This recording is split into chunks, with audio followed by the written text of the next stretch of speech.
All right, here we go. All right, good afternoon. This is Ron Graham. I'm the president of HAVIN, and I want to say thank you for joining us today for Moving Day, Housing Options for the Blind.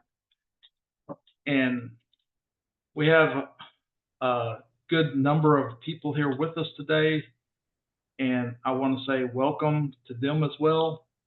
Give me 1 second.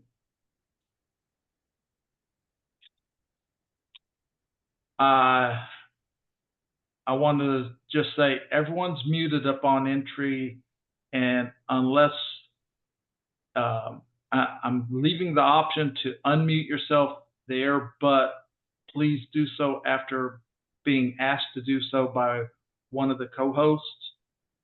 We're just trying to keep some process to the meeting here today. I think there's a lot of good information to be shared, a lot of information to be gained, and there's a lot of learning curve for us for the future as well. Little housekeeping. If you do have a question, please raise your hand, and we will take questions at the end of each segment. We'll queue you up for that.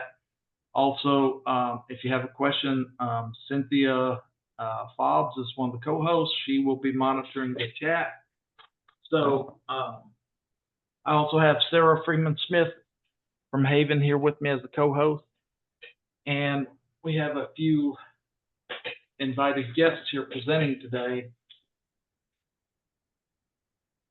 We have Melissa Slezak from Guardian Heights Home. Melissa, excuse me if I butchered your last name.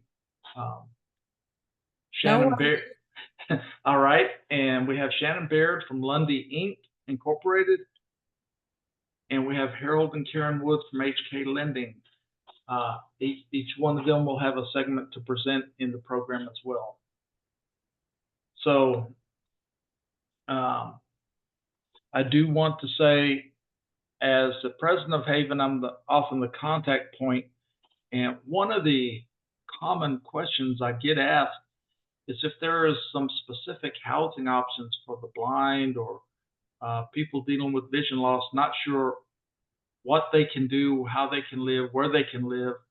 And this has spurred the interest in putting together this program for today, because I know it's one of those issues that we all have to deal with. We have to live somewhere. If you don't have a home, you're homeless. And it's an important thing. I know myself, I have experience for myself. Before I became blind, I lived at home. I lived in a dorm at work. I rented a house. I rented an apartment.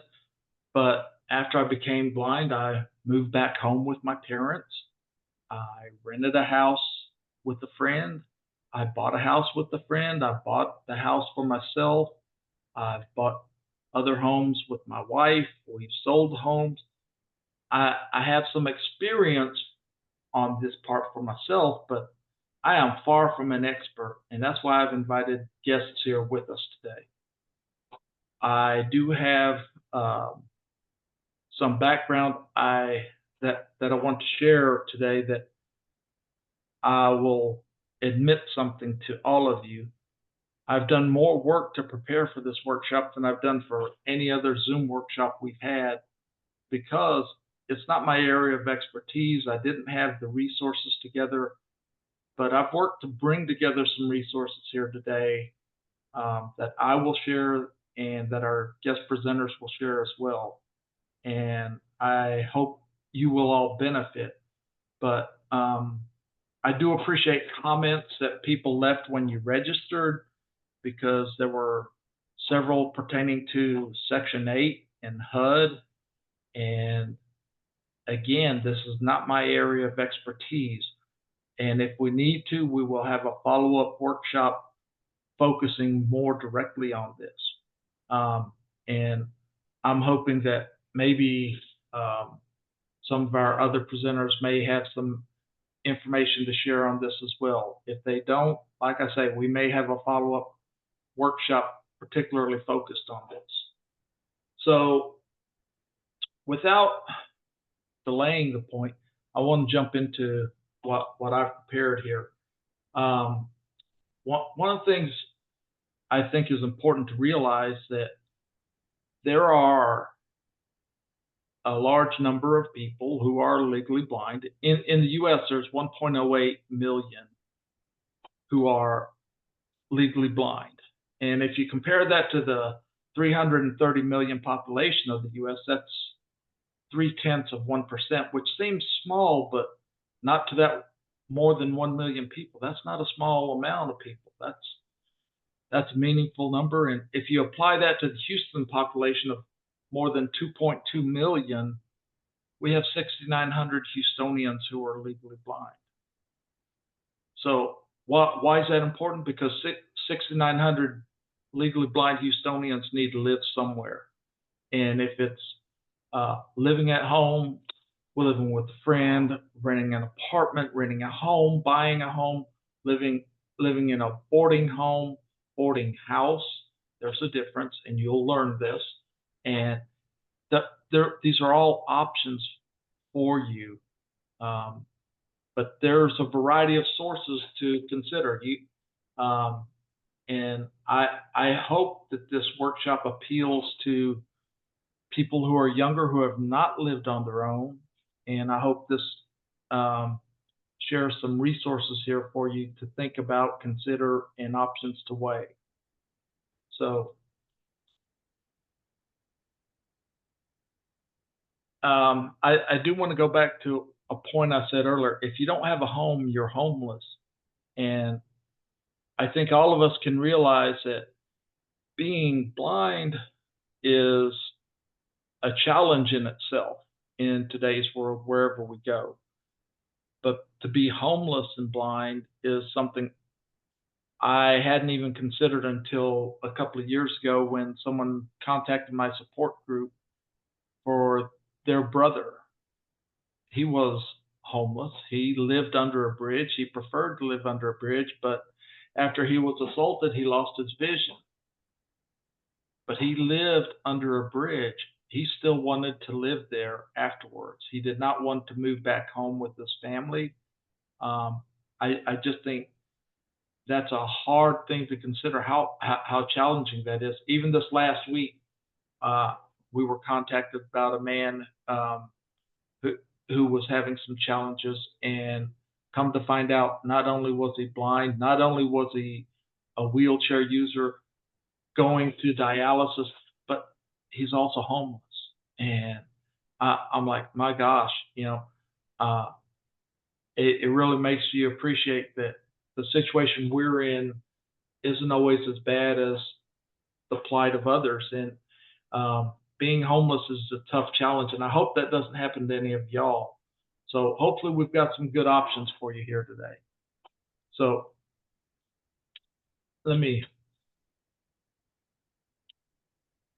so why do you choose to live where you do? And one of the reasons that I found was income is a big reason why you live where you do, how you do. And if you consider income, the most recent American Community Survey showed only 42% of people who were legally blind were working. So if you're not working, what's your income? SSI, SSDI, probably. So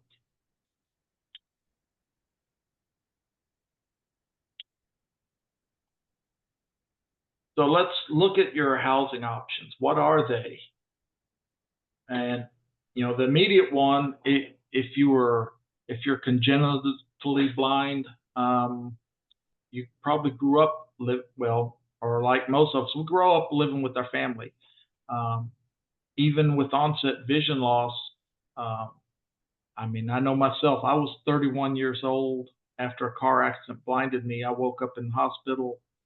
I lived out in West Texas. My family wasn't anywhere near me, and I had to give up my career. I had to give up my rental house. I moved back home. I didn't know how to live as a blind man, so I moved back home with my mom and dad, which is its own challenges because when you live with people, you're also not getting your own privacy. You're living under when you're living with family, you're living under their rules. But besides that, you can rent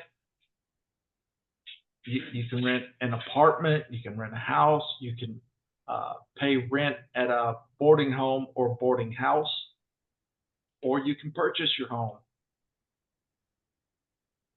You know, if you're living with your family, one of the big benefits is that your bills are paid. You know, and I know for me, 31 years old, I've lived on my own for 18 years, or for 13 years, excuse me, since I was 18. And I moved back home. This was mom and pop's house. Guess what? It still had mom and pop's rules. They were both still working, and you know I had to respect their needs, their concerns.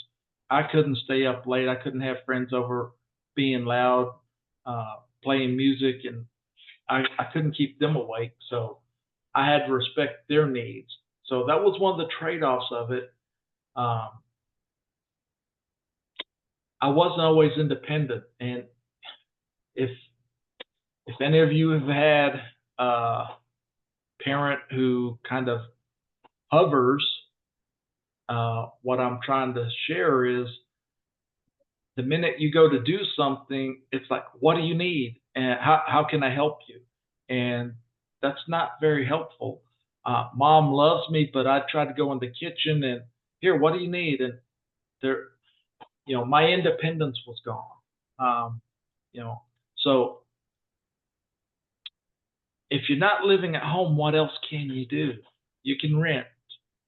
For me, the option was I didn't know what I could do, but I was wanting to move out, and I got my independent living skills down. I went to Chris Cole. I learned how to do things on my own, but I sure wasn't confident that I could do everything living on my own. So I had a good friend. We rented a house together. He was wanting to move, and I said, "Hey, let's do this together." We split the bills, and a that was a big plus. You know, being able to move out. I had Quentin there. If I needed anything, hey Quentin, I, you know, I'm looking for this. Where is that at? And this was in the time before smartphone apps to say to call Be My Eyes or to FaceTime somebody. But when you're doing things like this, you're able to do more than you would when you're living at home. And I was willing to try more than I would at home because my roommate, he was like, "Hey, go for it. You know, you want to be independent, try that." And I felt more comfortable doing that on my own. So it wasn't near as restrictive as living at home. You know, and that another plus side to that is you're not always alone. You have the social side, so you know you're not always isolated and cut off from people. This is a roommate that you chose to live with, so this should be your friend. So being social helps. But again, everything has a price, and besides just the cost, the financial cost, you don't have the total privacy. You don't have full independence because you're not all totally on your own. But you know, it's definitely a step forward. You know, to me, it was like trying living on my own with training wheels, and that's how I always looked at that. You know, again, you know, if you're not renting with, you know, renting a home or apartment with a friend, um, and you're fully confident in your skills, go for it. There's apartments, there's homes, There's townhomes to rent. So you have to figure out which do you really want, because there's, benefits, there's trade-offs to both of those. If you get you an apartment, um, you've got lots of neighbors around you. So again, if you want to be social, there's a way to be social, and you've got neighbors around you. There's also no lawn to mow at apartments. You don't have to go cut your grass, and you don't have to trim your bushes or maintain, any of the landscaping. Another benefit, sometimes apartments you can get some or all of your utilities included. Um, a house gives you more privacy if you rent a house. So, there's that. You can have people over when you choose to. You can get loud if you choose to, and without disturbing your upstairs neighbor. And any of you who've lived in apartments and gotten a little bit too loud, you know how that neighbor will bang on their floor, your ceiling, or vice versa. So you can definitely have a different setting by renting a house versus an apartment. There's no apartment manager or maintenance people to deal with. But again, there's drawbacks to both. And go back to the apartment. You've got apartment manager, you've got exterminators. They'll come when it works for them. When it's your schedule, it doesn't matter. It works when it's their schedule. If you're renting a home, you schedule when the exterminator comes, but not in an apartment. You don't get that option. They come when it works for them. So it can be intrusive, and you give that up. And now, if you're renting a house, you are required to take care of that grass, trim the hedges. You take care of the landscaping. So if you can't do it, you've got to find a way to get it done. And there's the minor upkeep of the house. As a home renter, you are expected to take care of or notice, so they can so the landlord can get repaired. But if you don't notice it, you can't tell them about it. So so that's just an overview of renting apartments or homes or townhomes. So if there's, I'll pause at this point. Are there any questions about what I've covered so far?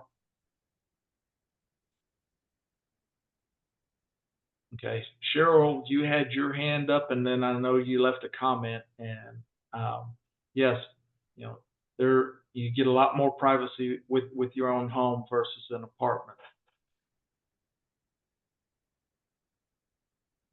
I will be honest, it's a great thing is when you have your own home, you can call the shots. And when it got toward the end of my parents' life, my dad, we have an advisor and financial advisor, and they were suggesting that I move to a retirement home with my mom and to just go to my house to work. And my mom and I talked about it, and we said it was a waste of time and money and gas. And I told him, I said I was not going to do it. If I struggle to live on my own because I'm blind, I'll just struggle with it, because people have been doing it for years. And how long have you been living on your own now? You might as well say mom got sick in 2010. So it's been 14 years. And say she's been gone 7 years. So, but she really wasn't able to do much after in 2010. I mean, I couldn't allow her to, because her mind was just going. So you own your own home? Yes, I'm paying it off. Okay. I'm paying it off, and it's a lot of upkeep. Like today, right now, it's peaceful and quiet. I'm having a roof put on today because of the tornado. Yeah. So anyway, I did have a question, just as a curiosity. Are there is the boarding house you were talking about for the blind, are those like assisted livings for the blind? I'll let Melissa take that when she presents her Okay. section. Okay. I'm just curious. So, I'm just curious, but I'm say- staying say- at home. Save your question because that's a good one. Okay. Yeah. All right.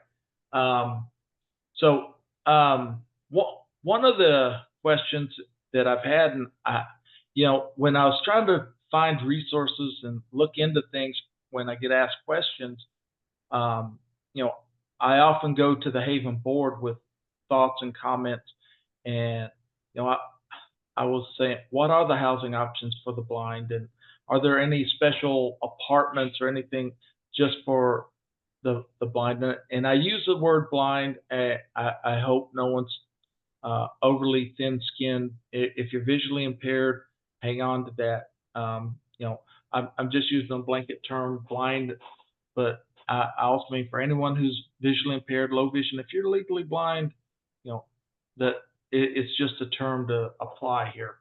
But one of the comments that I got back from the HAVIN board, and this is from someone who I respect much, she says, Ron, as you're finding out, there's not many options at all.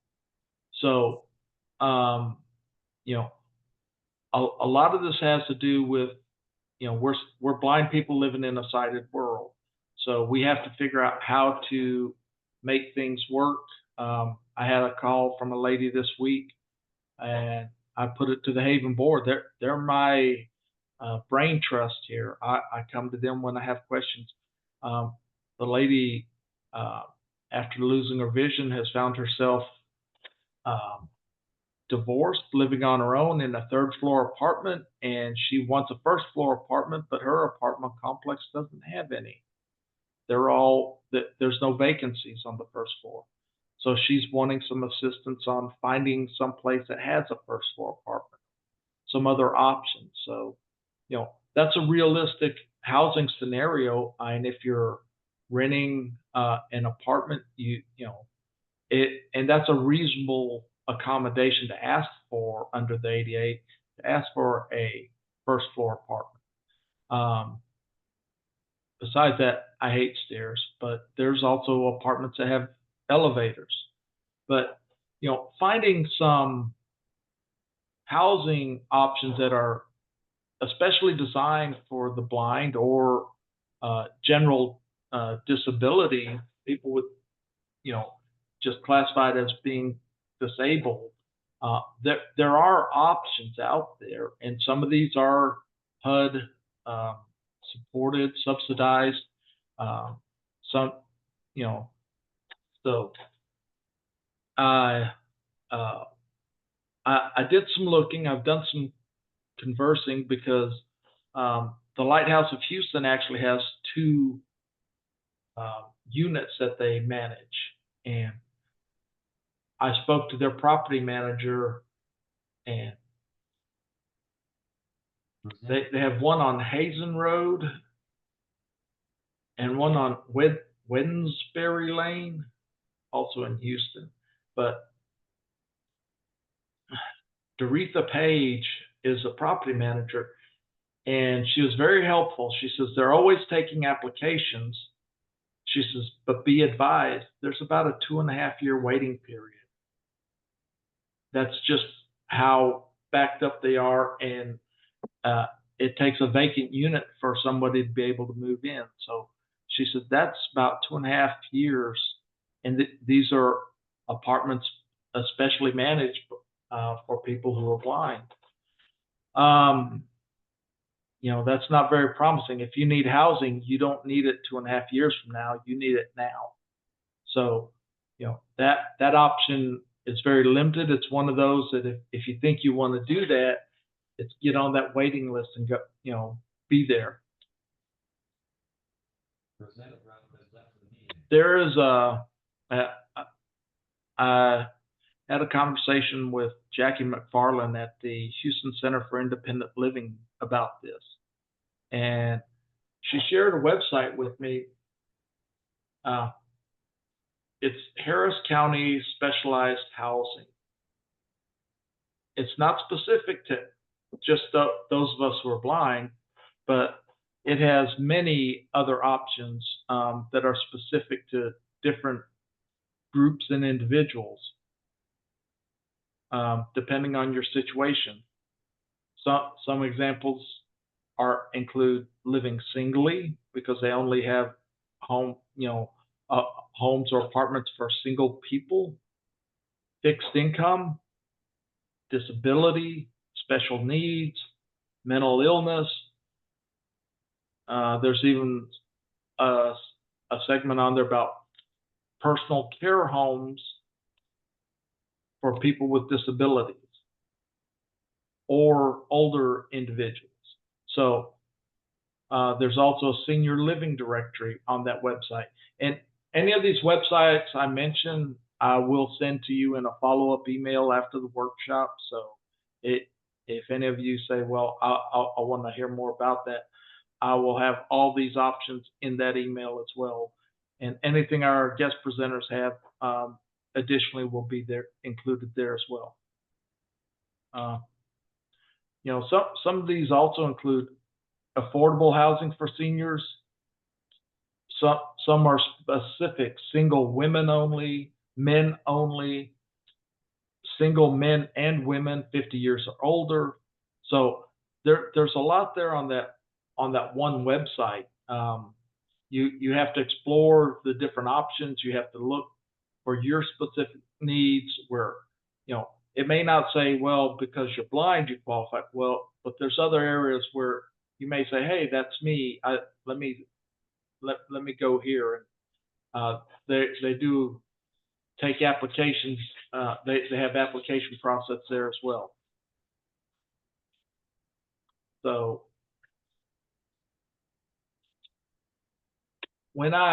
before I moved to Kingwood, I attended the University of Houston Clear Lake. I lived down in Clear Lake and Seabrook area. And while I was at UHCL, I met a man named Paul Chase. And Paul Chase was a wheelchair user. He was a polio survivor. And he was a community advocate for people with disabilities. And in 2001, they built an apartment complex down in the Clear Lake area with 25 accessible 1 and 2 bedroom apartments. And it's for people with disabilities. And the households pay a rent of 30% of their household income. So, and that's of their monthly household income. Income limits do apply. And as I mentioned, this is one of those where their rent is subsidized by HUD. The address is on Moonrock Drive, which is a pretty cool street name to live on when you live down near the Space Center. But that is down in the Clear Lake area of Houston.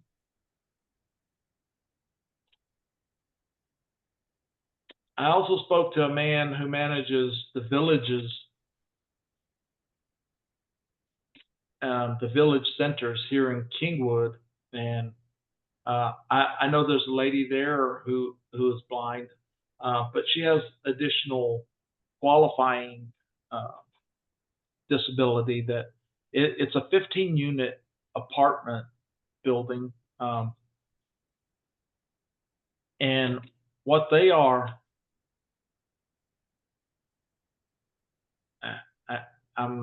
he said a PRAC 811 facility, and it is specific for people who have developmental disabilities that were onset before the age of 18.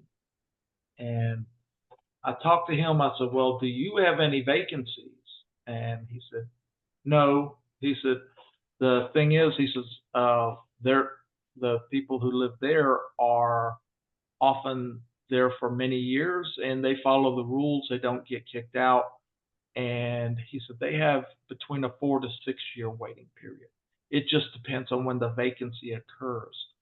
And he says what he's found is this is often a common practice in specialized housing for people with disabilities, that when people get in there, they follow the rules. They stay there for a good while.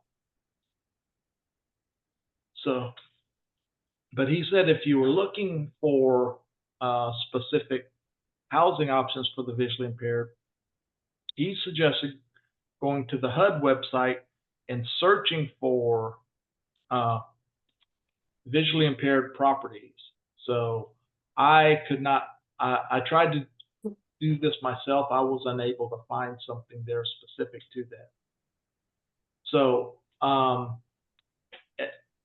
there are different housing options in different parts. I know of Houston for people with different disabilities.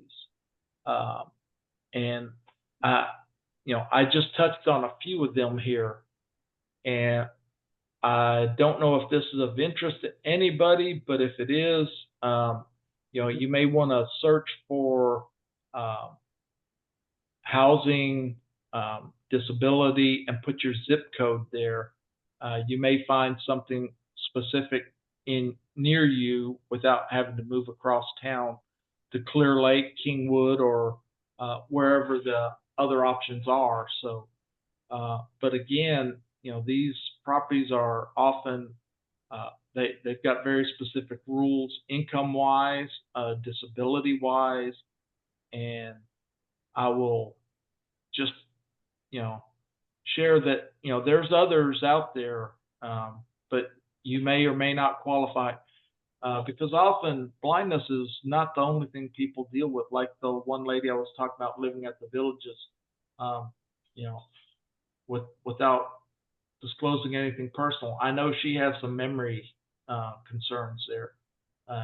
So it's not just the blindness that she deals with, but there's some cognitive functioning going on there that's qualifying her as well. So with all that said, that's going to wrap up this portion on housing, especially designed for people with disabilities.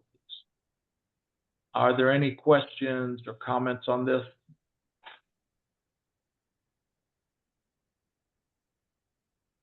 I did see it. Cheryl, you commented about a home being a single level, which is great for people with disabilities, and I agree. I like a ranch style home. One floor. I lived in a townhome for several years as part of the housing I had with the state, and it was upstairs, downstairs, upstairs, downstairs, and I just got tired of stairs, and I made myself a promise that I did not want to ever live in a place with stairs again. So after I got married, Mindy and I have talked about that. I don't want to buy a home that has stairs. So, it's a personal like or dislike for several of us. And, if you're a wheelchair user, that may also factor into it. So there, you've got to find out what works best for you. So no hands raised, no questions. And then no questions in the chat, Ron. It was just comments, all comments, but no questions. Thank you, Cynthia. You rock, ma'am. I appreciate that. My name's Clay. I have a question. Yes, sir. Are people networking? You mentioned visually impaired people living together. Well, of course, I would hope that people would reach out and say, hey, anybody interested in, excuse me, sharing an apartment or a house? I don't know. I'm not in the Houston area, but do they do that, or there are groups of people doing that? That's a good idea, and I would think maybe within local groups, support groups or local chapters of the NFB or HCB, that maybe that would happen. That because like I was saying, I didn't feel comfortable moving out on my own. I mean, I was a grown man, and I'm like, well, but I think I could do this. But if I had a little help, if I had someone else there, and sometimes it's easier rent wise, have two of you to split the rent. So that's a good idea to bring, if you're interested in doing that, maybe doing that within a group that you belong to. Um, and I know HAVIN, we have 11 groups and organizations that are part of us. So, maybe at your group meeting, if you're interested in moving out on your own, or finding a new place, maybe having a roommate, maybe there's somebody in your group that you like to have as a roommate. So great suggestion. Thank you. Just curious, what kind of transportation issues do you have? I don't know about Kingwood and. Where are you located? Oh, I'm in Waco, and Okay, I'm not really interested for me, but that's all. But yeah. that's always the No. first thing I look at for housing is transportation. Well, someone left a comment in the registration form about asking about Austin resources for apartments near, transportation and, having accessible transportation nearby. So transportation, it's the bane of the blind existence, is being able to get around. So a lot of Houston is covered by Metrolift, our paratransit here, which, anyone who's used it has their own opinions, and but it does work getting around, and that's always a consideration, though, because sometimes there's also the park and ride for just the general bus line, Metro. So we do have transportation across Houston, and I know there was a woman that I met who reached out to HAVIN for resources. That was one of her things. She wanted to find an apartment closer to a bus stop that was serving her area.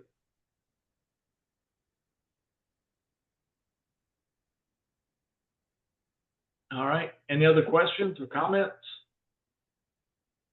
If not, I'm going to mute my microphone and turn this next portion over to Melissa. And she's a good friend. And Melissa. Yes, I'm here. I'm going to let you take this portion. Share away I'll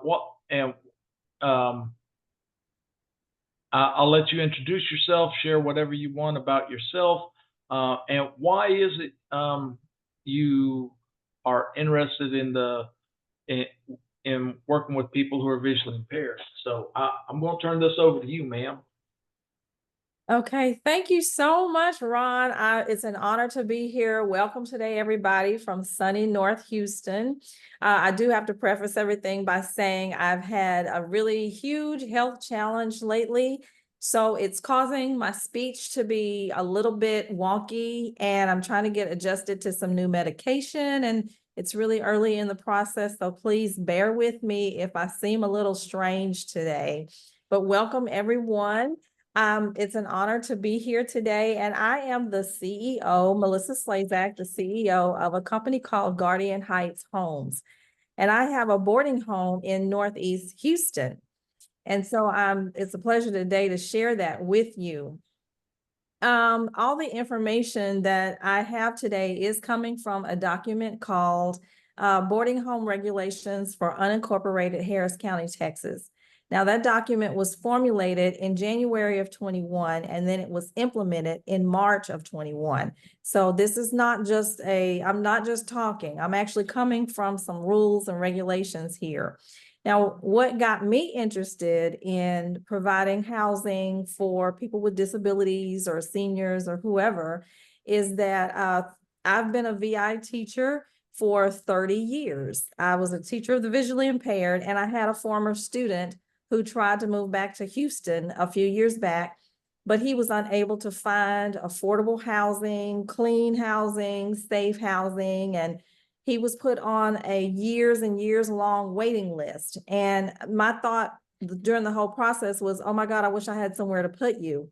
Then I thought, well, why don't I have somewhere to put you? So that's what kind of prompted my interest in housing people initially with just visual impairments. But I was later told that that's probably not a good idea to discriminate in that manner.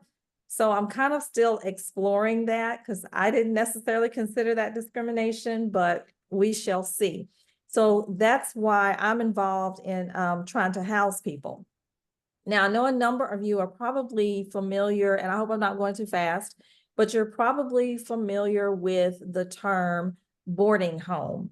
And it may not have necessarily a good connotation, but I want to just share with you today what Texas considers a true boarding home, because as I stated with the rules and regulations, that this has evolved, and Houston has also taken on some of the City of Houston Code of Ordinances to regulate this. And some of this is my own personal experience. So in Houston, Texas, rather, a boarding home is an establishment of where you house, maybe in a residential center or maybe in one or more buildings. It could be about 3 people, 3 or more persons, excuse me, with disabilities, as well as people who have a situation of aging, and that's age 65 and up. So that can be a visual disability, any other type of physical disability, a mental disability, any type of disability. And now in housing these people, they have to be unrelated to the owner, you know, of the boarding home. They can't be related by marriage or by blood. And you can offer different services during that time. You can offer things like meal preparation, you can offer transportation, you can offer community meals. You can offer things like light housekeeping. You can offer transportation, grocery shopping, money management, laundry services, or you could even offer assistance with the administration of medication. And these are things that you don't necessarily need a license. And that's where I'm coming from today. I'm talking about the unlicensed boarding home. Now, you don't have to go through the state and get a license. You can just simply get a permit through Harris County or through the city of Houston, and you're pretty much in business. It's a little bit more complicated than that, but you don't have to go through the state and take a year, get a license, get, you know, sprinkler systems and pay a lot of money and all of that. And a lot of people don't realize that. We're just coming into a realization of that. But the thing that I would like to talk about as far as the services that we can offer is that where a lot of people get confused on things like transportation from a boarding home. And it's not a matter of saying, oh, hey, Gerald, can you just take me down to the mall? Or, hey, Susie, can you take me over to my friend's house or whatever? No, the medical transportation has to be just what it is. It has to be to like a dentist office, a doctor's office, to the hospital or to the drugstore or somewhere like that. And my suggestion is that you coordinate this with an owner beforehand, because you can see that it could get to be a huge problem if you're trying to transport, say, 5 or 6 people to all of these different places on the same day, all at once. So my suggestion is that ahead of time, maybe a week or so ahead of time, translate that to the owner or to whoever is providing the transportation. And hopefully you won't get into a situation where it's a liability as far as insurance. Hopefully this person, the owner or whoever, will offer things like the public bus service or a van service that is contracted to do these things, so that you don't have those issues with getting into insurance or paying for gas money and things like that. And so, or it may be a taxi service, but we definitely wouldn't necessarily offer a like a trip with the ambulance or an airlift trip. It has to be, as I said before, a non-emergency medical service. The other thing that people get a little confused on is the administration of medication.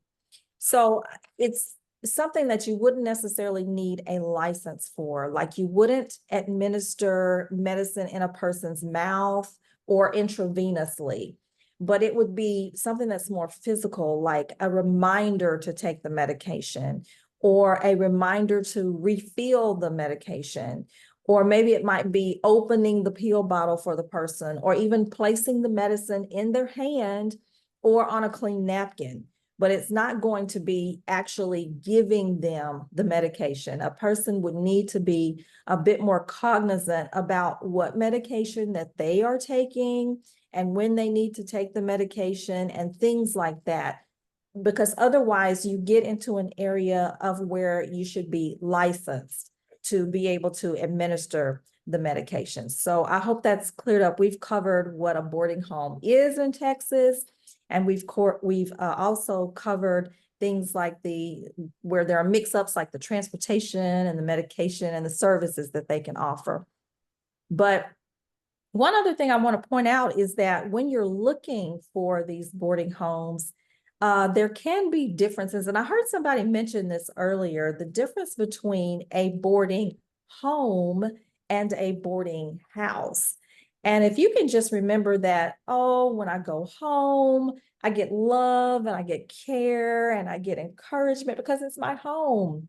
But when you go to a house is just a structure. A house is just a building where you're just going to lay your head. And it's akin to, like, if you go to say a hotel or something where, yeah, they're going to give you rules and regulations and things like that, but they're not going to be responsible for making sure that you eat. They're not going to help you manage your money. They're not going to help you with your clothing, with your laundry services or cleaning or anything like that. They're just a place for you to lay your head, you give them the money, and they provide you a place to sleep. So that's a house. So what we're talking today is more of a boarding home. So just remember that if you're going to search for that.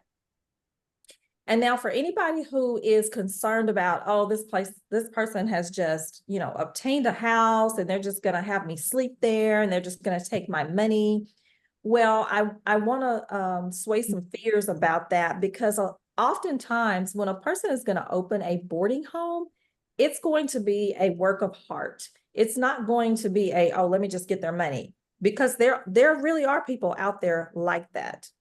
But when you're looking for a boarding home, let me tell you kind of a little bit what goes into it. And I put it on the handout. First of all, you're going to need to submit a permit. This permit is going to have people come out to look at your HVAC, your structural, your plumbing, and your electrical systems of whatever building you're trying to be in. You're going to need a fire inspection. You're going to have a certificate of occupancy if you need that, and it's going to have to be displayed. You're going to have to pay some hefty fees. You're going to file with the state articles of incorporation that say, oh, I actually am a business. Tax considerations. I've got to consider how I'm going to pay my taxes.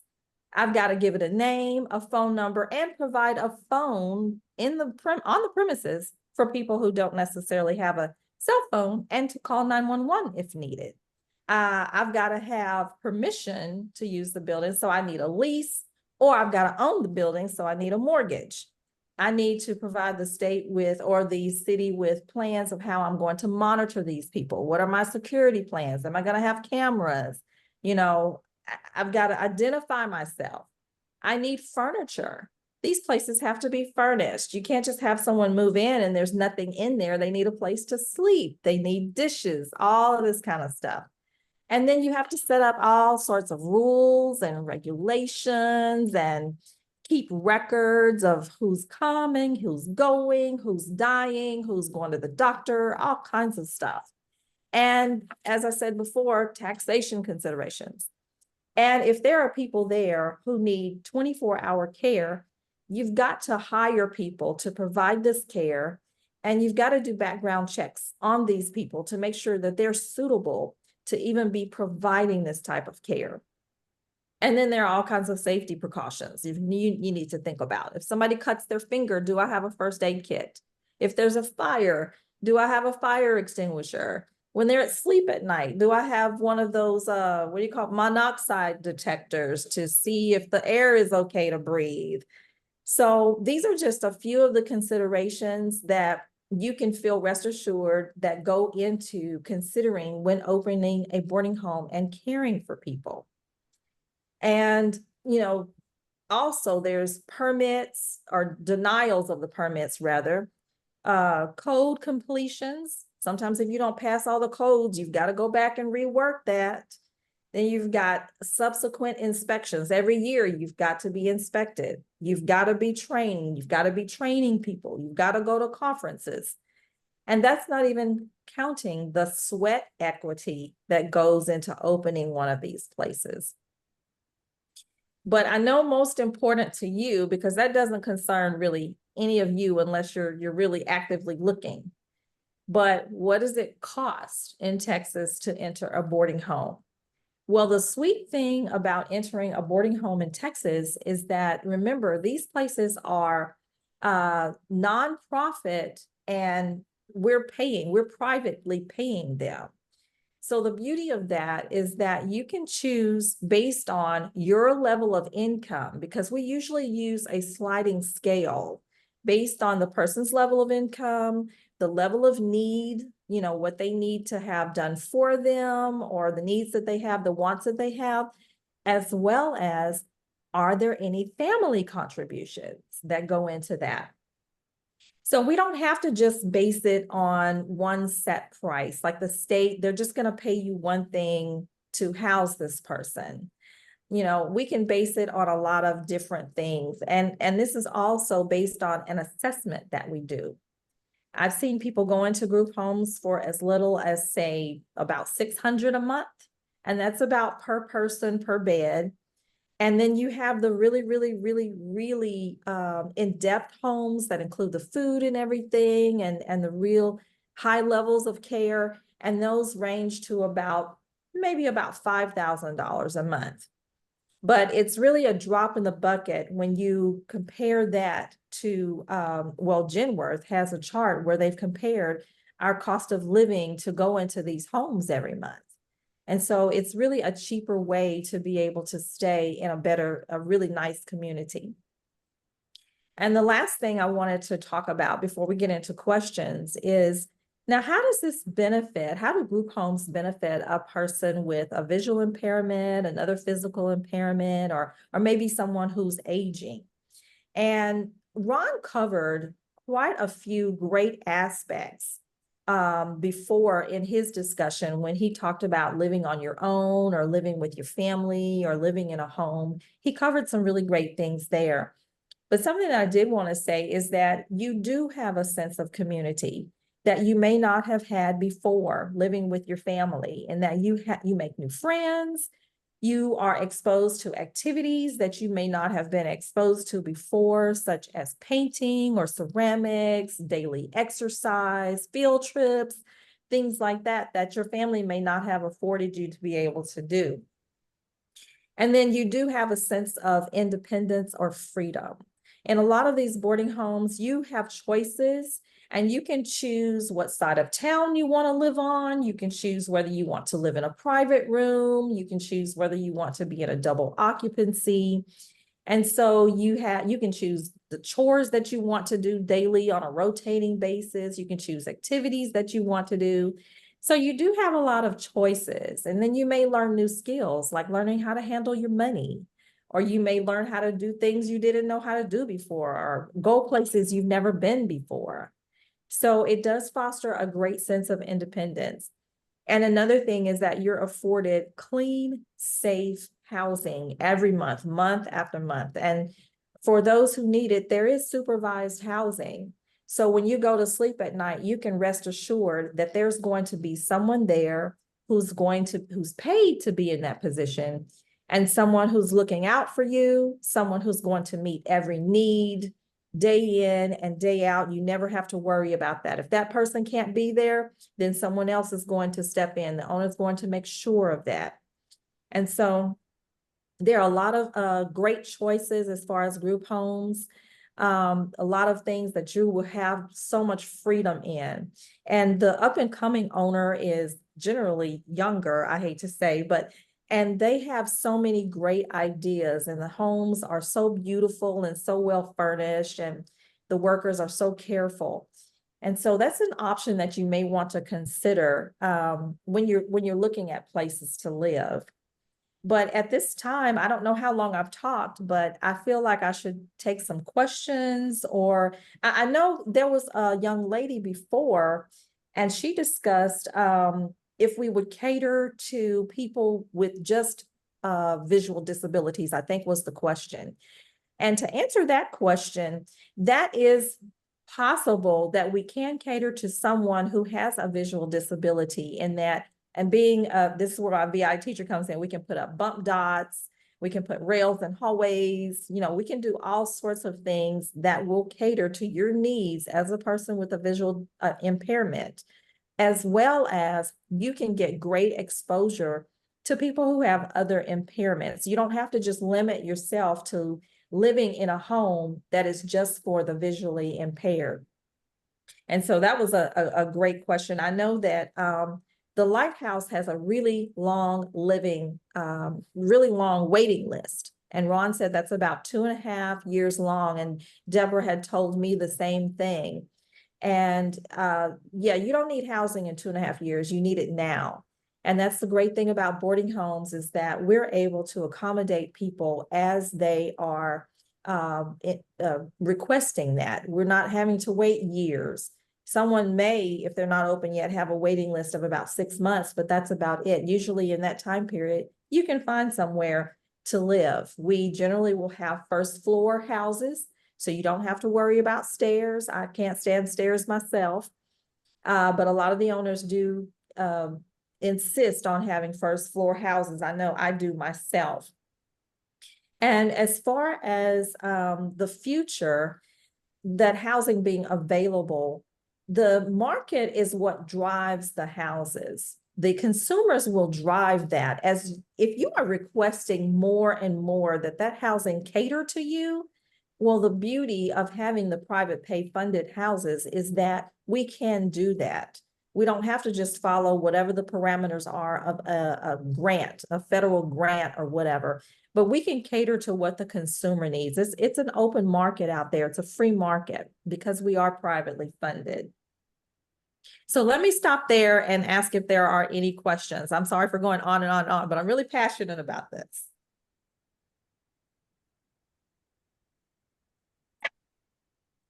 It appears that Sailor, do you have your hand raised for a question, or did you just simply have a comment? Yes, I have a question. So the boarding homes, how do they work exactly as far as rent? I'm unmuted, right? Hello? Okay. Yes. Go ahead. How do they look as far as what But I how do they work as far as rent? Like, are they $1,000 a month? And how does this work? Are they, especially people who are on SSDI and all that? Yeah. Do they have, are they 1-bedroom apartments, 2-bedroom apartments, dorm style? Like what am I looking here if I choose one? Okay, absolutely. So the majority of group homes that I've encountered so far are single residence homes where there are 3, 4, 5, maybe 6 bedrooms. And some of them are set up where a person can have their individual bedroom. Others are set up where you would pay for a double occupancy in a room, kind of like at a nursing home. And the rates that I'm seeing in some of the lower rental units, they're starting at, I would say, somewhere between $600 and $700 a month per bed. And that's probably the lowest that I've seen here in the Houston area. Now, as you move out of Houston, that may change in some of the lower socioeconomic areas. I'm just not sure about where they are. But it will generally, as I said before, be a single residence home. But now I have seen some, because I'm part of a large network that's all over the United States. And I have seen some homeowners who own little small hotels and things like that. And so they're using the rooms individually, or they're using 2-person per apartment. And so it just really depends on what you're looking for. As I said, we handle that case by case. And so as you let us know what you're looking for, then we look all over everywhere to find, or to try to find, the best case scenario for you. I hope that answers your question. I get it. So I thought you were mentioning specifically a home that you opened in 2021 in North Houston. Is that one open? How much is that one? Oh, no, I'm sorry. That was the document that regulates the homes, or because prior to then, there wasn't any real regulation for the boarding homes here in Texas. And so in 2021, they drafted a document that started to regulate those homes. And so, and as I stated before, we do have homes that start, now the homes that I'm familiar with that started that cost were in Southwest Houston, but I don't know every single home that's available in Houston or outside of Houston. So yes, we do have some that are available in the $600 and $700 range and going up from there. Okay. Melissa, Yes. you did share that you have a property that you have though. Yes. Could you talk about that? And- Yes. So my home is in Northeast Houston, and I have a 4-bedroom home, and my rates were starting at $750 per bed per room. Now, when I say that, it was on a case-by-case basis because I did have a gentleman who had a form of dementia, and I was a bit more reluctant to put someone in the room with him. Now, he did have a higher income, so I was able to accommodate him. But then as I stated at the beginning, now that's my home. At the beginning of this presentation, I've had a very serious health challenge recently. And I know it's hard to tell, but I just got out the hospital really. And it's caused me to take a step back, and I'm having to make some harder decisions as far as my home is concerned. So I'm not taking anyone at this moment, and I'm not sure where my future lies as far as that. I want to continue, but as I stated, my health situation is going to drive that. So, but my home is a 4-bedroom. It has a large backyard. It has a very nice front yard. I have the yard cut. I do make sure that everyone is eating every month, whether that's using their SNAP benefits and also providing some food myself. We have activities, we go out, and I mean, everyone's enjoying it. So do you have any more specific questions about the home or? No, but we do have a question from someone, iPhone. They wanted to know, how do you find the boarding homes? Is that something that they could go to a Harris County website or City of Houston website? Okay, yes. So, and I can provide that information for you at a later date. I didn't put it on today's presentation, but there is a website that has an entire list of permitted homes or whatever. And you can go to this list and you can find all of the homes that have been permitted. And some of them are still in the process because they do give us about a 6-month time period from the first day they come out until they issue the permit in case you need to make corrections.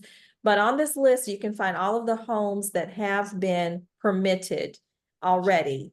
And you can look on that list and just, you can call up the owners, you can take tours, you can talk to other residents and just, or pick a part of town that you want and then look at the ones in that part of town. So that's how we list those. Oh, and if someone wants that list, please get me your email address or your phone number, and I can make sure that you get that information at a later date. Melissa, Can this is I- Ron. If you will send that to me, I will send that to everybody in the Okay. follow-up email. Yes, I'll write Okay. that down. Yes, ma'am. I have a question, please. I couldn't. Yes, Okay. ma'am. And who is this speaking? It was Alice, but I think she muted herself again. Okay.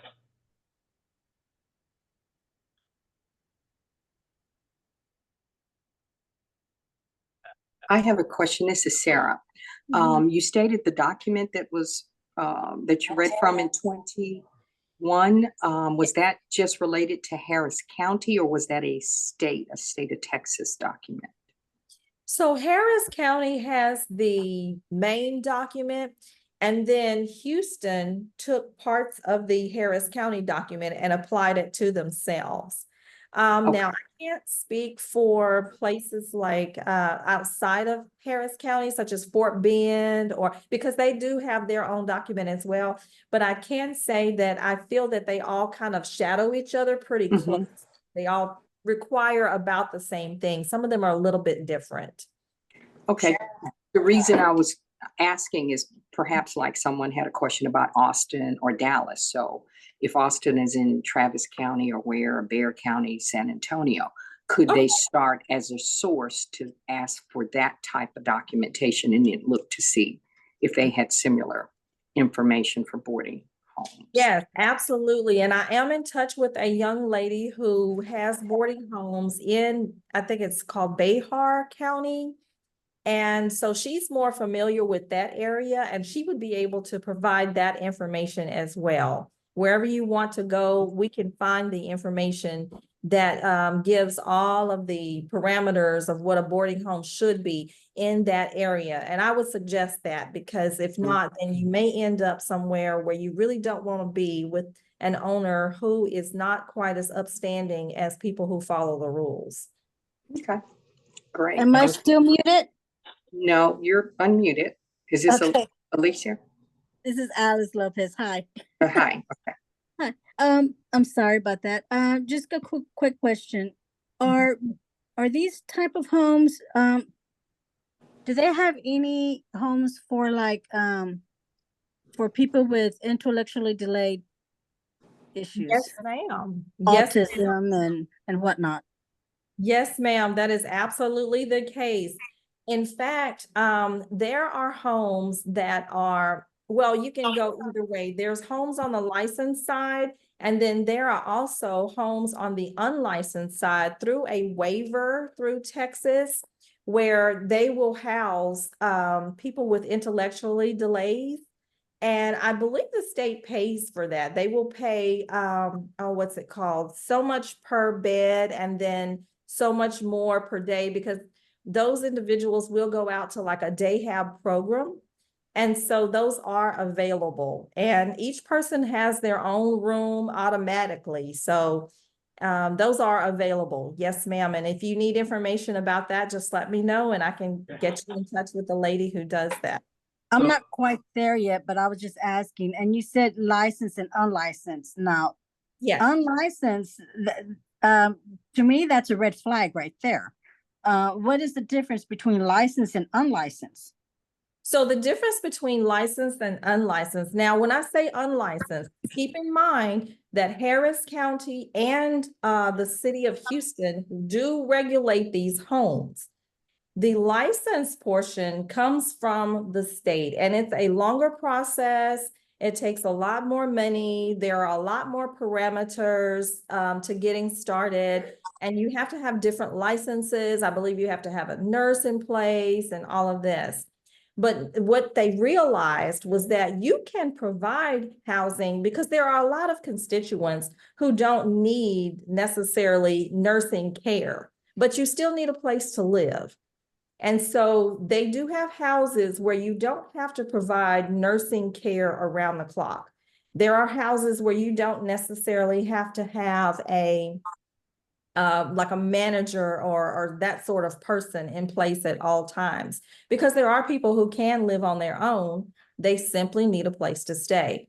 And so to kind of circumvent the process of providing housing, because it is so needed, they also wanted to regulate these places. So instead of making everyone get a license through the state, they've allowed the county and the Harris to take over the regulation of these places. And so therefore we are issued permits to operate, but within certain parameters. We still have to register with the state. We still have to pay taxes. You know, we still have to hire people in certain circumstances. We still are subject to being, having people come out every year and getting an inspection and certain paperwork and fees and all of that. But we just don't have to necessarily take a test, or we don't have to have a nurse present. So it's similar, but it's a little bit easier process when you're just permitted as opposed to being licensed. And you can go either route. but it's definitely not a red flag, especially if you follow all of the things that are needed to start the boarding home. If you make sure that a person has all of that in place, then you can still call, I don't know what the state number is, but there is a number that you can call and report these places. So, because it is regulated. Okay, thank you. Yes, ma'am. Yes, we had a question about, do you know of any way to find these same sorts of places outside of Texas? Or is there like a general number, like a 1-800 number or anything anybody can call just to find something like this in their own area if they don't live in Texas? Right, absolutely. Well, as I stated before, I am part of a large network, and I do know owners who are outside, of the state of Texas in different states and different areas. And so I don't know that there is necessarily a 800 number that we call, but we are part of a group. And so we do communicate with each other. And so if someone is looking for something outside of the state of Texas, they could either join this group or they could let one of us know, and then we can get in touch with whoever is available and permitted and ready to go in other places. I hope that answers your question. All right. Well, Melissa, this is Ron. Yes. I want to say thank you very much. We're going to have to wrap up here. Is it okay that I share your phone number and email and the follow-up email with everyone? If they have any questions, they can contact you directly. Yes, absolutely. My information is on the handout today. Please do not hesitate to reach out to me at any time. Thank you so much. So I greatly appreciate you. I've been a fan of yours ever since you first shared about this with me. So I thank you so much. Thank you. And, all right. And with that, we're going to shift into the next portion of the program, which is about purchasing a home, because there are options for you as a homeowner, and sometimes you have to find your home first. So, and what we found was that MLS, a multi-listing service, some of those listings, they're not easy to navigate when you can't see them. They're not always screen reader friendly, and I'm not going to talk about this anymore because I have an expert who has something to share on this note. So I'm going to let Shannon take over, and this is Shannon Baird from Lundy Incorporated, and I will let her explain the rest. Thank you so much, Ron. Hi, everyone. I'm going to talk to you all about an option that is available in Houston called Finding Homes. My name's Shannon, and I'm the director of operations for a small tech startup called Lundy Inc. And I'm here to share with you a free service that's available in the Houston area. And then I'll also provide, in case you're looking for a home outside of the Houston area, where else we are available across the country, but we are continuously growing and growing quickly. Before I get into what we've developed, which is an Alexa skill called Finding Homes, and what it does and how it works, I just want to spend a couple of minutes discussing our company's background and why I'm even here today. So our founder, his name is Justin Lundy, and he and I actually have known each other for quite some time through his wife. And he was a real estate agent in San Diego, California, and his mother-in-law, her name's Diane, I've known her since I was a kid, has retinitis pigmentosa. And when he was working as an agent, she became legally blind. And as a family, they were really trying to help her figure out assistance that would help her to continue to be independent. However, she was almost 80 at the time, and learning to use a screen reader for her really wasn't an option. She found it really cumbersome, but what they noticed as a family is that she was really comfortable using her Siri and Alexa devices. And one of her favorite pastimes that her and Justin shared together was to window shop for homes online. And from there, an idea was born that turned into Finding Homes. And as Justin started to think about this problem some more, he realized how inaccessible, as Ron mentioned, real estate listings were on the internet. Not only that, MLSs, which hold the listing data and provide that online, like a website like har.com, who is one of our largest partners, they don't always do what they need to do to make it accessible by a screen reader. So he actually partnered with the National Federation of the Blind pretty early on, and we've continued that partnership in a large region, how I met Ron. And with the help of focus groups, a couple of years ago, created our original product. And this partnership is really, really important to us to continue to create a product that is just for the visually impaired, and specifically with the visually impaired in mind, that other people can use, but it's really important to us that you all know about it because it was designed and made for you. So we partner with MLSs, multiple listing services, and they're the organizations that are they hold all of the listings. So if you're a real estate agent, you're a member of an MLS, and then you have access to the listing data. So we partner with them across the country. We ingest their data and we make it available by voice on Finding Homes through any Alexa app or device. We've stayed very focused on our mission. And like I mentioned, it is completely free to anyone. You just need an Alexa device, or if your phone has the app, which I know many people are very familiar with. A few things about what we have on Finding Homes at this time, because we are, like I mentioned, we're continuing to grow and build. And we're not done yet. We're always reiterating the skill and making it better. But what you have access to right now is active residential listings. So anything that is for sale, that can include condos and townhouses and apartments. And it's in many different parts of the country. I realize, myself included, that not everyone is in the market to buy a home.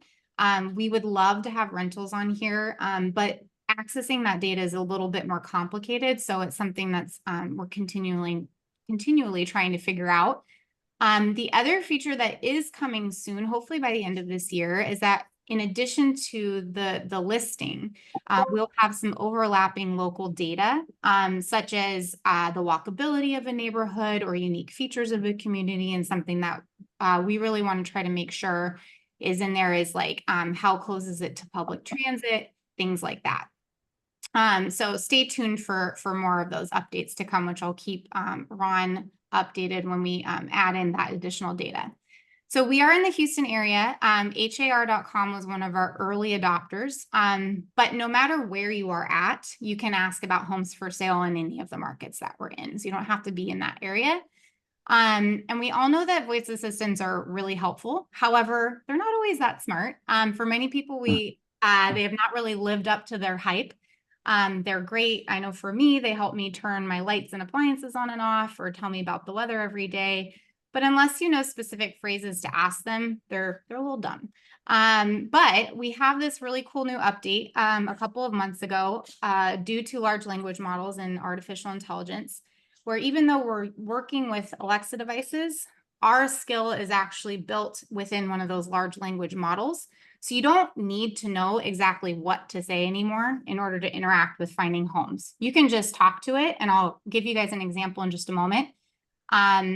And don't take too long, because Alexa likes to be impatient sometimes, but you can talk to it and the technology will infer what you're asking about, and it will match it to listings that it thinks are appropriate for you. So I'm going to do a demo in just a second using one of my several Alexa devices, an Echo Dot. And the first time you interact with it, just something to keep in mind, and you guys can try this anytime on your own.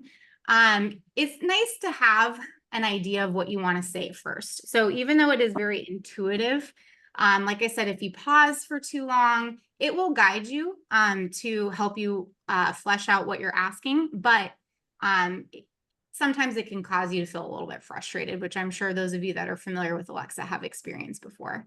And you don't have to. All you actually need to know is a city that you're interested in looking, and it will give you listings.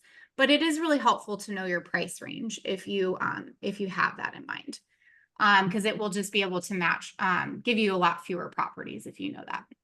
So I'm gonna unmute my device here, and you guys will hear her talk back to me. I'm actually going to use a real scenario that is my brother, my younger brother, and he Him and his wife are constantly looking for houses. They buy real estate to sometimes to move and sometimes to rent out to other people. So I'm going to pretend like I'm their family. Alexa, start finding homes. Welcome back to Finding Homes. Would you like to continue your recent search in Houston, Texas? Start over. Let's start a new search. You can search by bedrooms, bathrooms, price, city and state, or you can just tell me about your situation and I'll figure out the details. I'm helping my brother and sister-in-law look for a home in Texas. They'd like a single family residence. They have 2 kids under the age of 5. And they also live with his mother-in-law who has MS and her brother who needs his own space. Their budget is between $300,000 and $450,000. Give me a moment to process your request. The first match is 1606 Hayes Street. This is a single-family residence with 4 bedrooms, 4 bathrooms, and 1970 square feet, listed at $434,999. Say yes if that's the one you want, or at any time say next if you want to hear the next one. Yes. Welcome to 1606 Hayes Street. What can I tell you about this home? Why do you think it's a good fit for my brother? This home could be a great fit for your brother's family because it offers 4 bedrooms and 4 bathrooms, which should comfortably accommodate his family, his mother-in-law with MS, and his brother who needs his own space. Each bedroom comes with an ensuite bathroom, which adds to the convenience and privacy for each family member. Additionally, the 4th bedroom can double as a work-from-home space or flex area, offering versatility for different needs. The home is also newly constructed, ensuring modern amenities and minimal maintenance, which might be beneficial for his mother-in-law's accessibility needs. They also have a dog. The property at 1606 Hayes Street in Houston features a secluded driveway and backyard, which could be great for their dog to play and exercise safely. However, the listing does not specify if the backyard is fenced, which might be something to consider for the safety and security of the dog. Would you like me to check if there are any other amenities for pets? No, are there any additional fees for the house, like a homeowners association? There is no mention of a homeowners association, HOA, fee for the property at 1606 Hayes Street. This could be beneficial as it means no additional monthly or annual fees, which helps keep the overall costs of homeownership lower. Great, favorite this property. Okay, I've added this property to your favorites. You can navigate to your favorites list by saying visit favorites. Goodbye. Goodbye. Come back again just by saying, Alexa, start finding homes. I'm sorry, I should have I reminded you guys to mute your devices. I heard a few of yours responding to me, which happens all the time. So that was an example of what we have developed now. What I did was what we call a scenario search, which is really cool. Like I didn't specify the number of bedrooms, but you can. Which is usually typical when you're looking for a home. You're not restricted to the drop down. I really like asking why do you think this is a good fit, because it helps me get a lot of information up front. And you can keep going. You can say, tell me more. Why else? Tell me more. She might start repeating herself after a while, but they're specifically trained, the skills specifically trained to only include information that's in the listing. But also notice I didn't ask a specific question. Like I didn't say about the dog. I just mentioned that there was a dog. You can continue to add on context once you're in a search, and it will remember the context within that same search. When you're done, it will always, you probably heard it ask me if it wanted me to continue my search in Houston. I was practicing with it before I came on with you guys.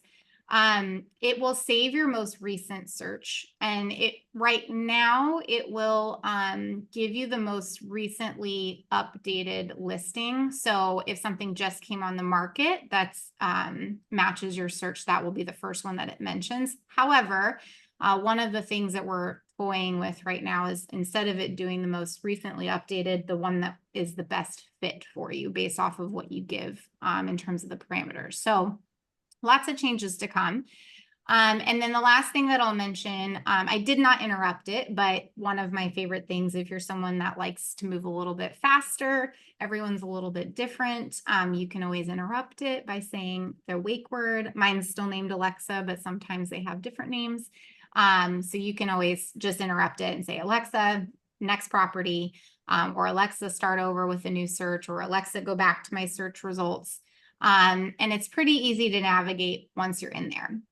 The last thing that I want to mention before I open it up to any questions that you guys have is that this is a little bit more of a selfish ask, but we're always open to feedback and constantly improving the skill. So Ron will have my information, but if you ever want to help out and you have access to an Alexa device or have it on your phone, please feel free to email me and we can I'll set you up with our feedback program, and we offer a $50 gift card for your time. It's about an hour to an hour and a half. And that's including testing out the skill yourself and then conducting a brief interview with me. The other thing I'll be providing to Ron is a list of cities and areas that we're in right now, which is growing, literally by the month. I'll provide our YouTube channel that has a lot of videos with different examples of how the skill is used and some other features that we'll be releasing this year. And then I also made a command sheet that's just helpful because we're still limited to the Alexa platform, knowing how to start over or go back to your search results or go to your favorites or tell it to stop. Just a few different commands that work for that, even though it's pretty flexible, because I found that people find that helpful. So please let me know if I can answer any questions that you have. And thank you so much for your time and for listening to me today. Yes, this is Cynthia. I have a question. Yes, Cynthia. With the skill, are you able to search with your zip code? Are you able to say, look for homes in this zip code? We used to have that before we updated it. So more to come, but if you have a specific address, you can do that. And you can also use, I know that there's a lot of subdivisions and neighborhoods in Houston. You can use those instead. You don't have to say broadly Houston. And it will find those as well, as long as the partner that has given us the data, because it's a constant feed, as long as they're in that area, then we have the data in there. Does it know what school zones are zoned to that property? Would it be able to tell you that? You can ask because it's part of the listing data if it's been filled in, but you can't search by that information. Okay. So, maybe you can. I've never tried it. It sometimes surprises me what it can do.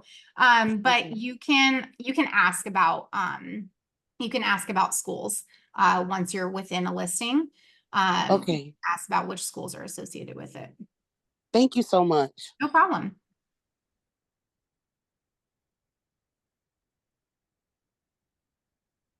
I think iPhone had a question, hand raised. Do you have a question? What's your name?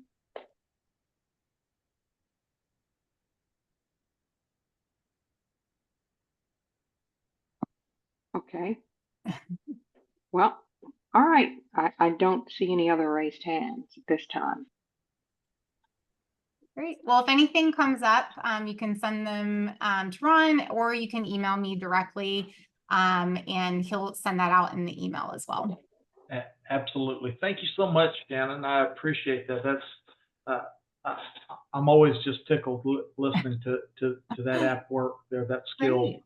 That's awesome. Thank you so much for your time and sharing. All right. So last but far from least, this past year, I met a man named Harold Woods, and he introduced himself to me and was trying to connect with the blindness community here, and I'll let him explain why that might have been. But and again, I spent some time talking with him and his lovely wife Karen at the Inside Expo this past year.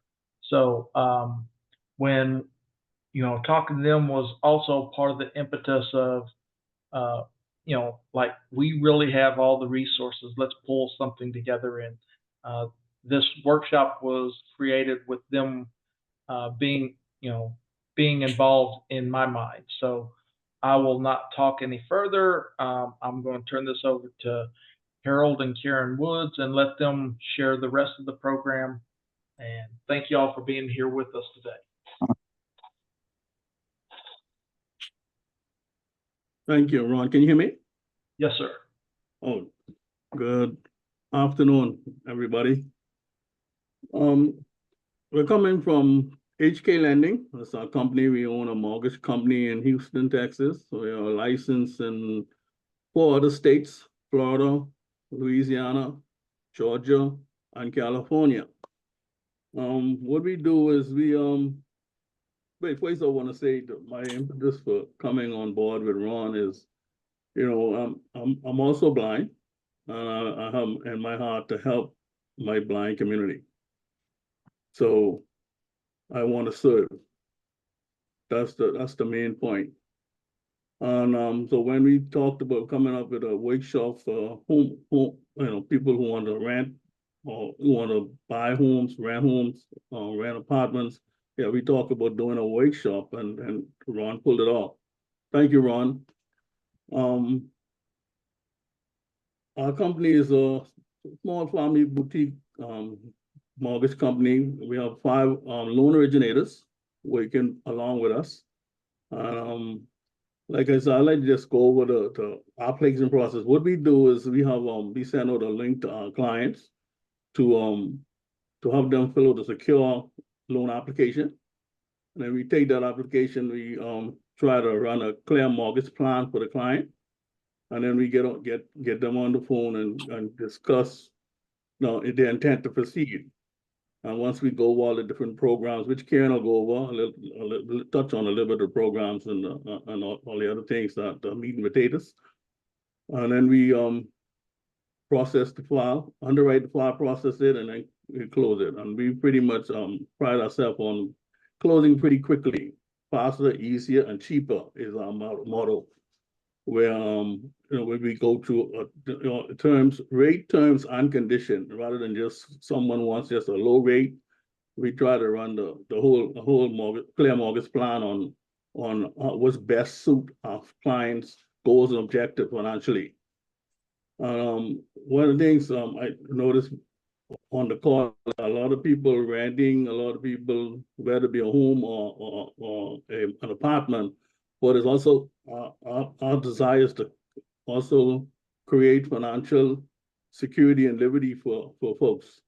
So to create financial freedom for your family is why we're really here today to educate folks on how to create financial freedom for their families.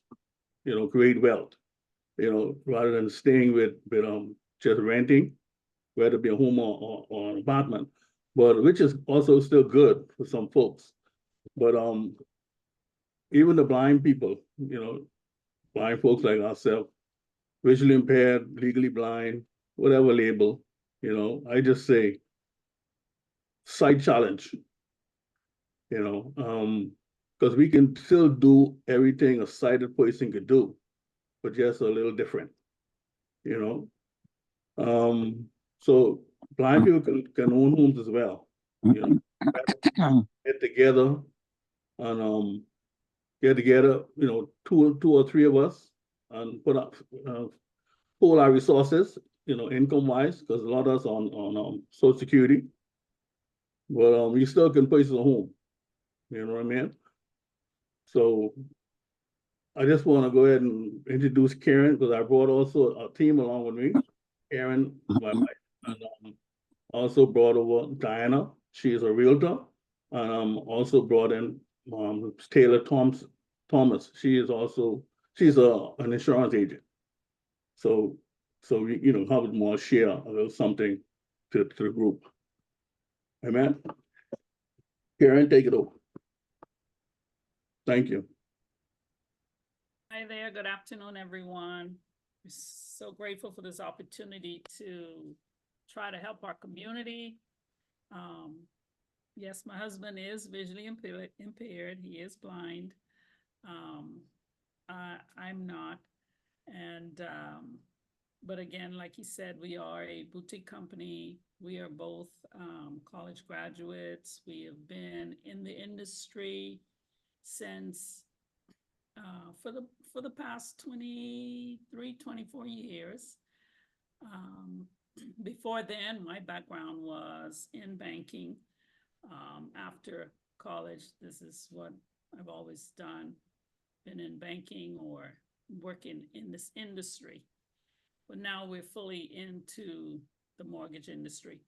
And yes, talking about programs that are out there for the blind.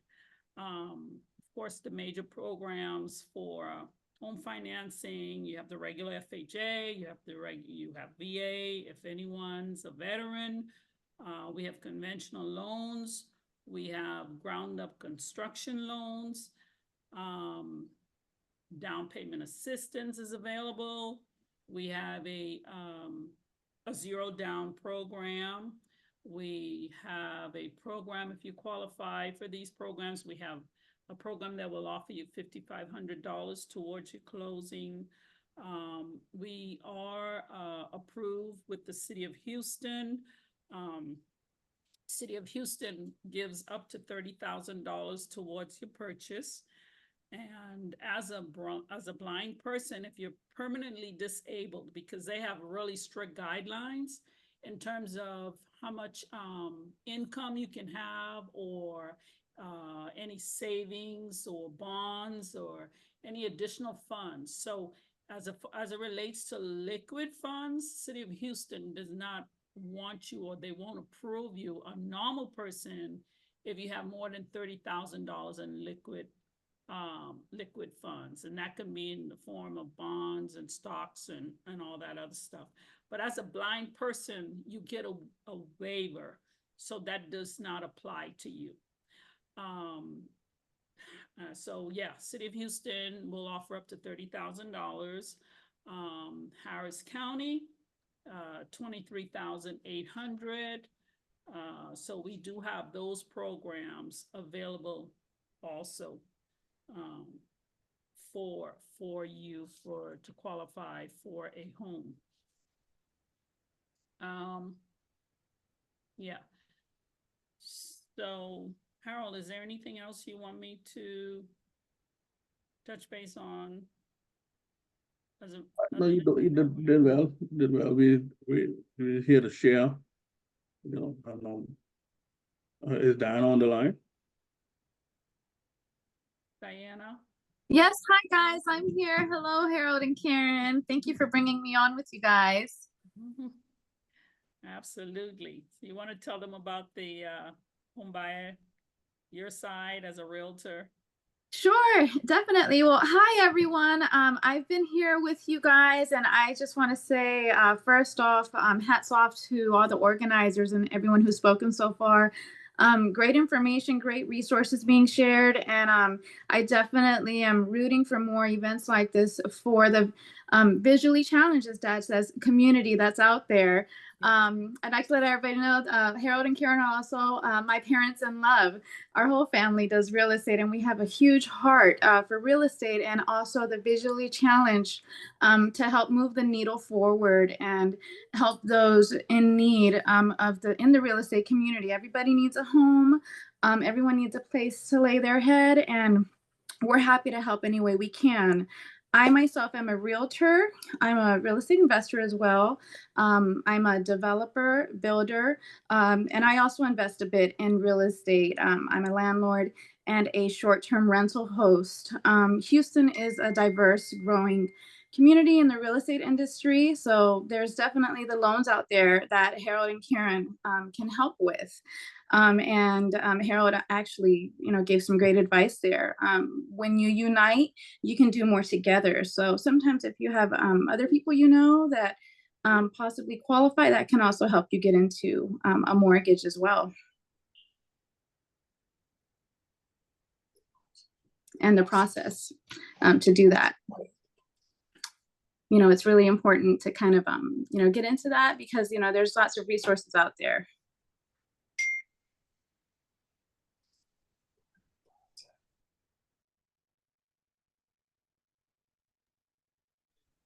So Is, with the home, oh, go ahead. is Taylor on the line? Yes, I'm here. Can you Okay, hear go me ahead, okay? yes, you go ahead, Taylor. Hi, everybody. Thank you so much for having me. My name is Taylor Thomas. I am an insurance broker through my company, Goosehead Insurance. I've been in the insurance industry for a little over 5 years now. I actually met Harold and Karen through Goosehead, and have been able to help a few of their clients with the insurance portion on buying their new home. So I don't want to take up too much of your time. Just want to briefly go over how important insurance is and kind of briefly talk about deductibles and what home insurance entails. First and foremost, for most Americans, their home is the largest asset. And what that pretty much means is you want to protect that asset by insuring it properly. So that's where I come into play in educating clients over home insurance, what the coverages mean, their premium, how much you'll be paying. So the most common question for home insurance is there's like 5 top common questions. So, what is market value versus replacement cost? What determines my rates? Why do rates increase? The best ways to save. What is scheduling on home insurance? So, I'm here to answer those 5 top questions. But before I dive into that, one biggest thing I would like to mention is flood insurance is not included on home insurance. You would have to purchase a separate policy for flood insurance. Flood insurance is actually very important, especially for all you Houston natives out here, you never know where it's going to flood. So it's definitely important to have flood insurance, especially if you're in a high risk flood zone. All right, so to tackle on home insurance, the first thing I want to touch up on is scheduling. So for most insurance carriers, there are items you can schedule on your home insurance policy that are not automatically covered. So for example, if you're married and have wedding rings or expensive jewelry or expensive art in your home, you want to make sure you're protecting these items in the event of like a fire or a flood by scheduling these items. That's why they're going to be automatically covered with no questions asked. The next thing I want to touch upon is market value versus replacement cost. So, for example, if you buy a home in the Woodlands versus, South Houston, that market value might be different. But with insurance, what we're looking at is replacement costs. What is it going to take to rebuild that home? So we're not going to factor in the market value or the demand to live in the area. We're just strictly focusing how much it's going to cost to rebuild that home. The next topic I want to touch upon is what determines my rates. So with everything increasing now, there's a lot of things that go into determining rates versus location of the home, the age of the home. So that includes like the plumbing, the age of the roof, the updates you've done to your home, the value of the home, construction of the building, whether it's brick, wood, or concrete, the distance to the nearest fire department and water supply, the value of the deductible. The higher deductible, the lower your premium. The lower your deductible, the higher your premium. We're also going to look into previous claims, insurance score, and if you have a few underwriting things such as certain pets, they look into certain types of breeds. If you have a pool or a trampoline in your home, all that will determine your rates. The next topic is why do rates increase? So insurance is a pool of risks. Being in Houston, the rates are fluctuating. We're always getting hit with storms. It seems like they've been more frequently these past few weeks. So that's going to determine your rates. Replacement cost increases annually, inflation protection. As your home gets older, your discounts reduce. So when you first buy a home, you might get that first time home buyer's discount on your policy, but after 2 years, that discount will fall off. Also claims. So if you've filed a fire claim, hurricane claim, tornado claim, that's all gonna determine whether your rates increase annually. People might always ask me, what's the best way to save on your insurance policy? Bundling with certain carriers, you might get a better discount if you're bundling other policies such as like auto, get a flood policy, et cetera, et cetera. Like I mentioned prior, new home purchases. If you have a fire alarm or security alarm in your home, sprinkler systems, smart security systems in your home that can provide a discount.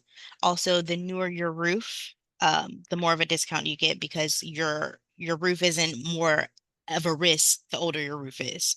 Updating your heating, electric, plumbing, that's all gonna help you save on your home insurance policy. Also, as I mentioned, your deductibles. So the higher deductibles, the lower your premium is.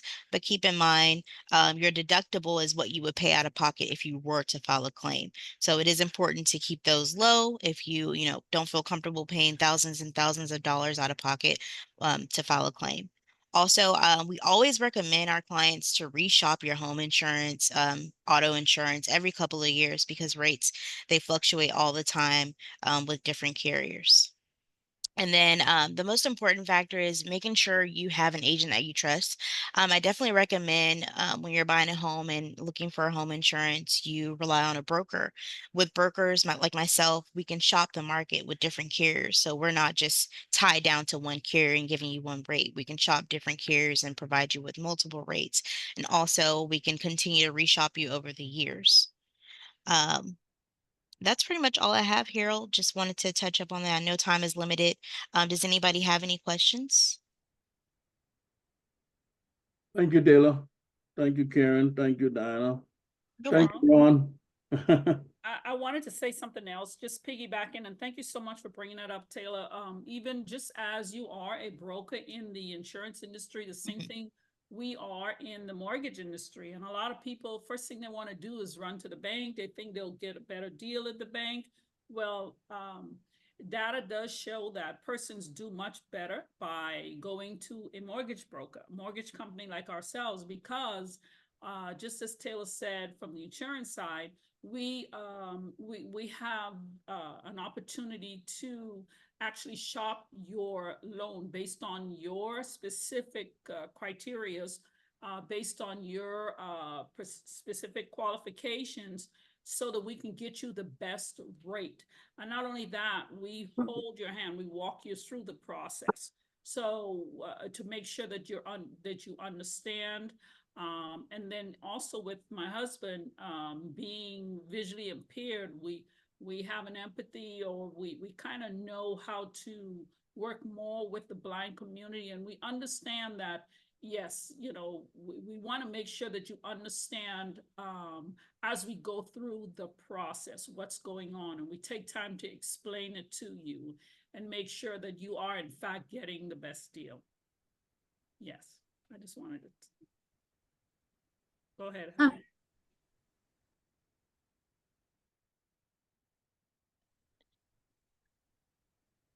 Yes, and just to piggyback on that too, with what Karen and what everybody said so far, you know, I just kind of wanted to point out to everyone that's on the call, you know, the next steps in the overall process with buying a house can be a little cumbersome, but it doesn't have to be. All of the resources everyone needs are right here on this phone call. Harold and Karen, they do an excellent job, and I'm not just saying that. They do a great job. Harold is like the real estate dictionary of mortgages and questions and loans, or whatever you may have. I want everyone to know you can reach out to them. There's no obligation to just get curious about. If you're curious about, that's the first step.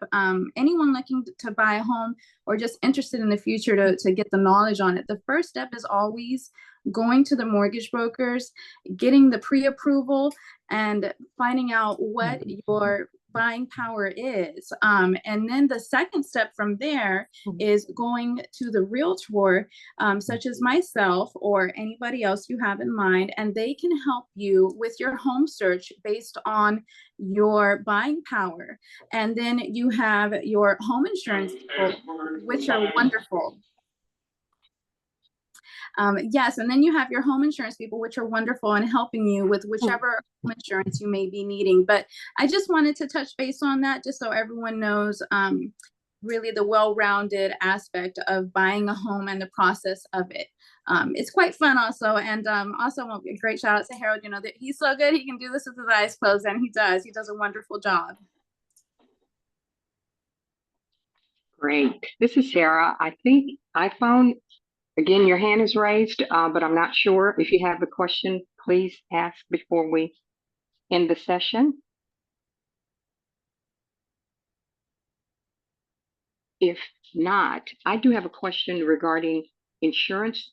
You stated, do you carry the insurance for if you have a mortgage and you want to have someone covered in the event of death so that the mortgage would be paid off? For the life of me, I can't remember the term of that type of insurance. So that usually falls under the line of life insurance, and we do have a certain number of life insurance agents that are licensed. I am not licensed for life insurance, but in that scenario, Mhm. that would be more on the life insurance side. Okay, great. And do you carry homeowners insurance? Yes. Okay, great. Good to know. Okay, great. Great I have a presentation, everyone. question. Yeah, this is wonderful. And I will be getting in touch with I think Diana. Is that the realtor? The Yes, one that that's has the real. me. Yes, Yes, hi. I will be getting in touch with you. This is Cynthia. I have a question though about insurance, which I believe is Taylor. Yes. You talked about when you're insuring the home, and I know this is possible, but I just wanted to make sure. I will be a first time home buyer, and Nice. so it is possible to insure your appliances. Can that be all bundled into one payment, like or into the monthly payment for your appliances and your homeowner's insurance itself and your flood and everything? So usually with appliances, that would fall more under home warranty, and especially if it's new construction, it would go through the builder. Um, Okay. Certain things you can schedule, like I mentioned, if you have certain things that you know really value, like electronics, expensive fine art, those can be scheduled on your home insurance policy.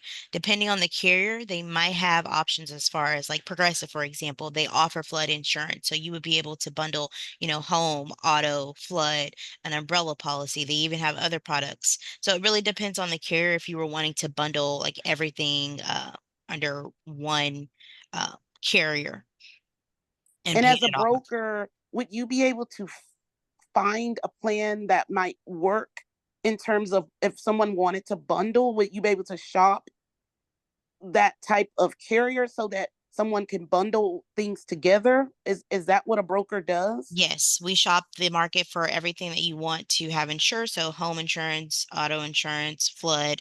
We would shop everything and present you with the best option. And even, you know, like I said, we have life insurance agents. If I know someone mentioned that, we could bundle everything and present you with all of the options, and you go from there if you want to, you know, move forward.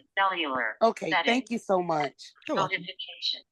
Yes, I believe Christina, you have a hand raised, and I think this will be the last person that we can take a question from, right, Ron? Looking Yes, at the ma'am. time. Yes, ma'am. We're tight Okay. on time. Mhm. Yeah, so my question is, I am currently studying to be a HUD housing counselor. So, I'm currently studying to take that exam. And what are your thoughts on people getting pre-purchase counseling in terms of figuring out whether it's best for them to rent, best for them to buy, where it's best for them financially based on their own financial situation? Carl, I can take that. Well, and that's one of the things that we do. So once we take a look at your situation, like Harold said earlier, then we can do a clear mortgage plan. And if it's better in the process of reviewing your information, reviewing your finances, reviewing your situation, if it's better for you to rent rather than purchase, of course, we'll be able to tell you that. We'll be able to advise. Okay, so you incorporate that into what you do. Yes, yes.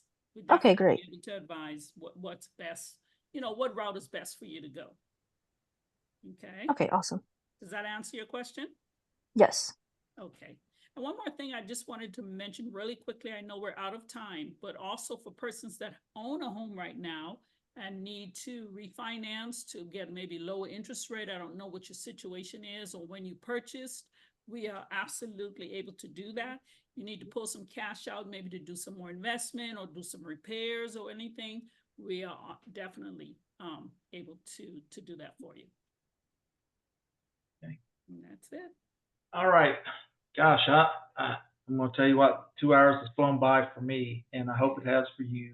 I hope there's been some valuable information that y'all have gained. I know I have. And if y'all are, any of you are looking to be a first-time homeowner, this last segment is particularly of interest because, you know, I know from experience that first time you buy a home, it's daunting, but it's doable. And when you have a good team on your side, that's what makes the magic happen. So I want to say thank you to all our guest presenters today, and Harold and Karen for bringing a whole team in here with you. That was awesome. Thank you for that. And I believe Shannon has already left, and Melissa, if you're still here, thank you. And Cynthia and Sarah, thank you for being here as part of HAVIN. And we do have one last thing. There's a door prize. We've got a we've got a gift card, $25 gift card that we'll be giving out. Before I do that, though, Diana Woods just shared that Houston 311 may be able to help if you're needing something like a ramp in your home. So, so for our gift card, our winner today is Alice Edie. Alice Edie, are you here? Yes, I'm here. All right. Well, congratulations. You just won a $25 gift card. And there will be contact information for all our presenters in the follow-up email. If you have questions particular to what they were talking about, it will be included in there. This recording will get posted on our YouTube channel shortly. So I want to say thank you for spending your time today and being part of this with us. So we look forward to having you back at our next Zoom workshop. So thank you all. Thank you. Thank you. All right. Thank you, Ron, company. All right. Thank you. Thank you. Is Have a nice Harold day. on the Austin? All right. Harold?